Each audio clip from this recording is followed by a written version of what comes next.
О, не!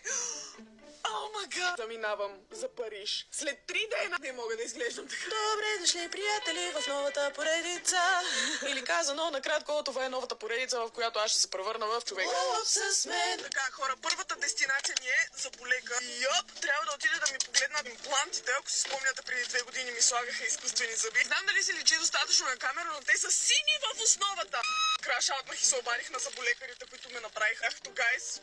Тук нещо не е наред. Ами да, ако те е страх от заболекари, не гледай, оп, малко късно, сори. Тези хора ми отключиха детската травма за секунди. Ахнаха ми зъба и се върнах отново в 14 годишната Лешо, която няма зъби и всички се подиграват. Беше ужасно и като ми махаха зъба и схвърча на земята. Казаха ми, че за да ми преработят коронките, трябва да ги свалят и да ходя без тях 1 седмица. Аз няма да съм в Париж без зъби, хора.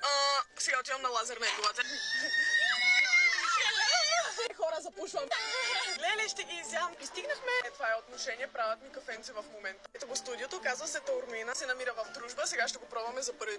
Мале, тук е много сладичко, хора. Логото е супер кют. Така, започвам да качвам тази глоба поредица 2-3 седмици по-късно. Понеже първо исках да приключа да качвам миналата поредица с апартамента. Затова в момента аз имам напълно обективно мнение за този салон. Искам да ви кажа, че преди 2-3 седмици им направиха само една процедура на цялото тяло. И резултата е невъзможен за една процедура, хора, чест. Да, била съм в други салони, правила съм си лазер, сигурно преди година и половина е било последния път. И с ръка на сърцето препоръчвам този салон, толкова горещо. Аз съм нямала такива резултати само от една процедура никога преди. За мен това напълно честно е било най-добрият салон, който някога съм посещавала и със сигурност ще го посети отново. Не знам каква е тази космическа машина, която я използват хора, ама честно работи. Беше изключително чисто и професионално. Собственичката на салона беше много мила и внимателна. Давам му 10 от 10, със сигурност ще дойда пак. И в момента имат бомбастична оферта. Ако отидете за подмишници, следващата процедура е абсолютно безплатна. Пишете, че аз ви пращам.